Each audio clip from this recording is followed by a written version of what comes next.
Tiba saatnya kita akan mendengarkan tips kesehatan yang diberikan setiap hari Sabat. Semoga bukan hanya kita dengarkan, tapi biarlah dengan penuh kesungguhan kita melakukannya dalam kehidupan kita setiap hari agar tips ini boleh menjadi berkat dan kemuliaan bagi nama Tuhan.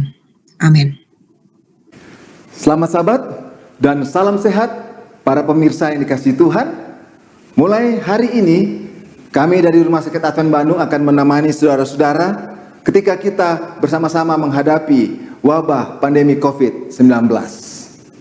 Saudara-saudaraku yang dikasihi oleh Tuhan, wabah pandemi COVID-19 telah membuat hampir semua orang di atas muka bumi ini dalam keadaan ketakutan dan kecemasan, bukan?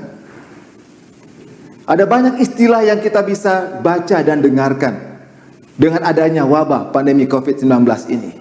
Zoonosis misalnya, bahwa penyakit ini bermula dari binatang dan ditularkan kepada manusia dan akhirnya dari manusia ditularkan kepada manusia yang lain. Istilah yang lain APD, alat pelindung diri, yaitu penggunaan masker yang sering kita dengar dimanapun kita keluar dari rumah. Cuci tangan dengan air ataukah dengan hand sanitizer. Desinfektan yang biasa digunakan untuk menjadi pembersih barang-barang kita sekarang pun bisa disemprotkan kepada tubuh kita. Social atau physical distancing, jaga jarak, ini yang sering kita lakukan dan pada saat ini untuk supaya kita tidak tertular, tidak mengalami virus itu ada dalam tubuh kita. Stay at home, tinggal di rumah. Bahkan dianjurkan bekerja dari rumah, belajar dari rumah, melakukan usaha-usaha pun dari rumah. PSBB, pembatasan sosial berskala besar, yang akan membatasi bagaimana hubungan kita. Di dalam kendaraan tidak boleh ada orang berpenumpang lebih dari 50% volume kendaraan itu. Dan lain sebagainya. Lockdown, penguncian atau karantina, tidak bisa keluar dan tidak bisa masuk, baik ke dalam rumah, ke dalam satu wilayah, atau ke tempat kota di mana kita tinggal. Bahkan isolasi, ada yang dilakukan isolasi secara mandiri, yang disebut dengan orang tanpa gejala atau OTG, atau orang dalam pemantauan. Orang ada gejala tapi dipantau, dilakukan isolasi mandiri, atau isolasi di tempat-tempat kesehatan seperti rumah sakit, disebut dengan pasien dalam pengawasan. Saudara-saudaraku, penyakit menular yang terjadi yang seperti apa yang kita alami sekarang ini. Kalau saya coba lihat di 20 tahun yang terakhir ini, sejak tahun 2000 sampai tahun 2020, maka ada kurang lebih minimal ada 7 penyakit menular yang saya catat. Tahun 2002 ada penyakit yang disebut dengan SARS-CoV-1. Sama-sama penyebabnya oleh karena virus corona yang disebut dengan Severe Acute Respiratory Syndrome, di mana angka kematiannya 9,5% pada waktu itu. Di tahun 2004 ada penyakit flu yang disebut dengan penyakit flu burung dengan angka kematiannya 60%. Tahun 2009 ada yang disebut dengan swine flu atau flu babi, di mana angka kematiannya 0,5%. Di tahun 2012 ada yang disebut dengan MERS-CoV, Middle East Respiratory Syndrome, yang juga karena virus corona, dengan angka kematian 37,1%. Di tahun 2014 kembali melonjak EFD, Ebola Virus Disease, dengan angka kematiannya 90%, sangat besar. Dan 2019 di awal ada yang disebut dengan monkeypox atau cacar monyet dengan angka kematiannya 15%. Dan di akhir 2019 ada penyakit dengan virus yang kembali lagi, yaitu virus corona. Awalnya disebut dengan novel CoV, sekarang disebut dengan COVID-19, Coronavirus Disease 19, yang juga disebut seringkali dengan SARS-CoV-2, dengan angka kematian saat ini 7,46%. Saudaraku, mengapa virus-virus ini yang datang menjadi pandemik dari epidemik sebelumnya juga? Padahal virus adalah suatu mikroorganisme, makhluk hidup yang paling kecil yang ada di atas dunia ini, bukan?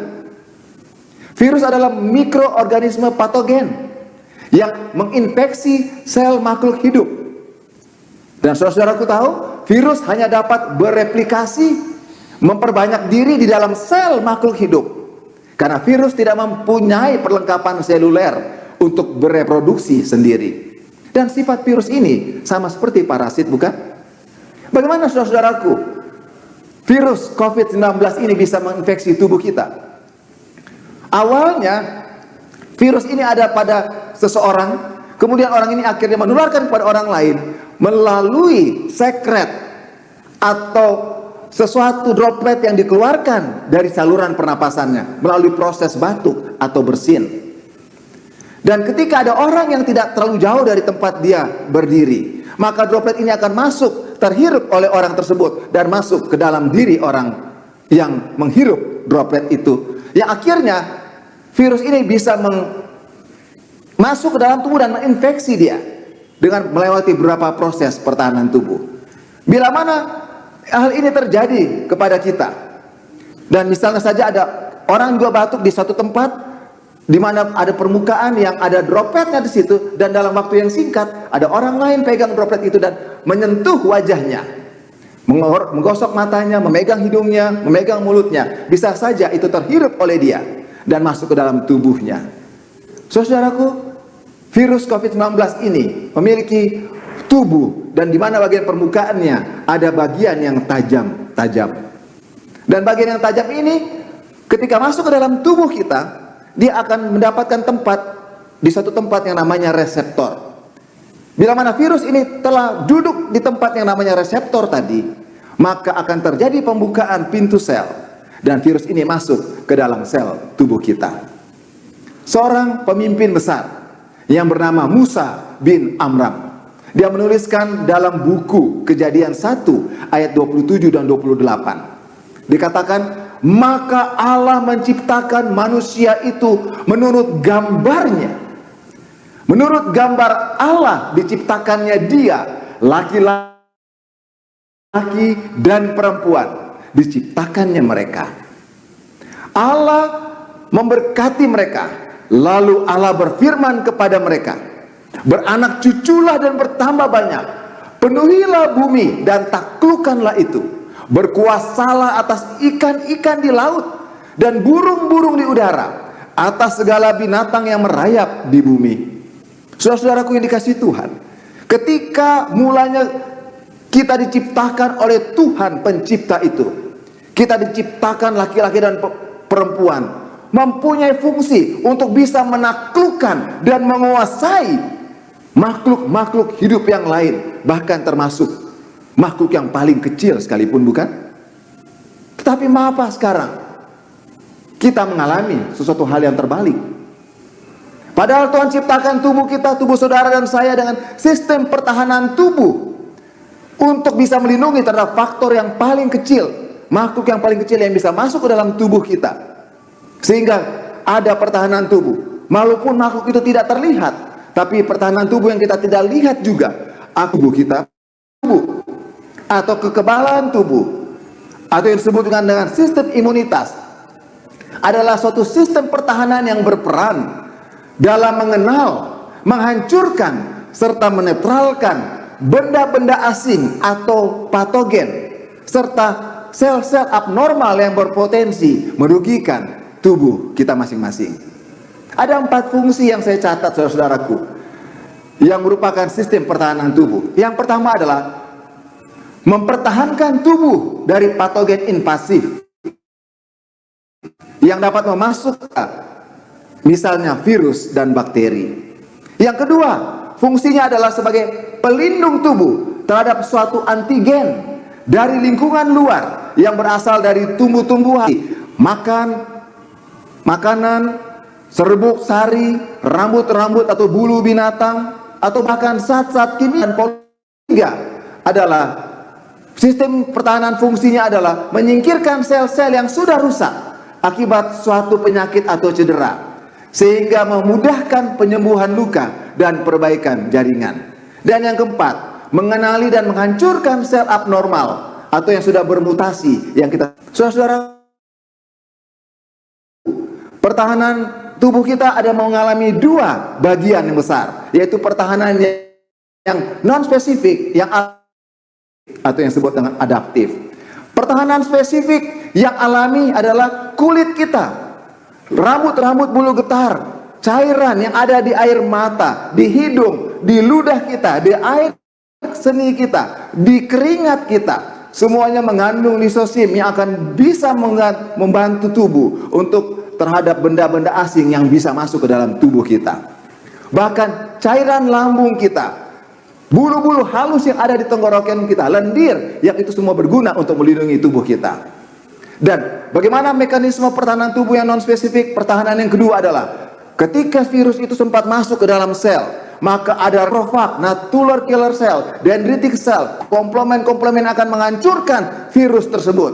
Bahkan ada juga interferon yang akan menghalangi berkembang biaknya, bermultiplikasinya virus tersebut dengan mekanisme fagositosis.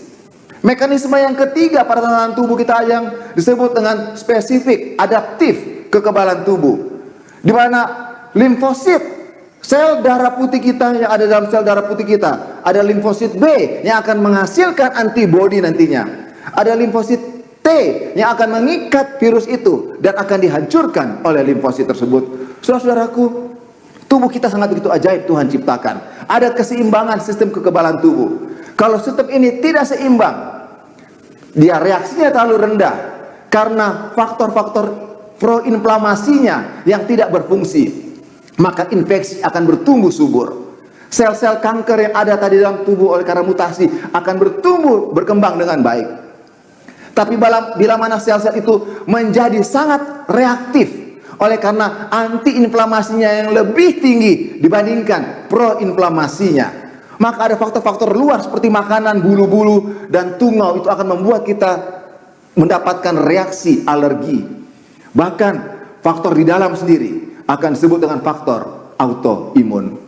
Pemimpin besar yang bernama Musa bin Amram tadi mencatat dalam Mazmur 90 ayat 15, buatlah kami bersuka cita seimbang dengan hari-hari engkau menindas kami, seimbang dengan tahun-tahun kami mengalami celaka.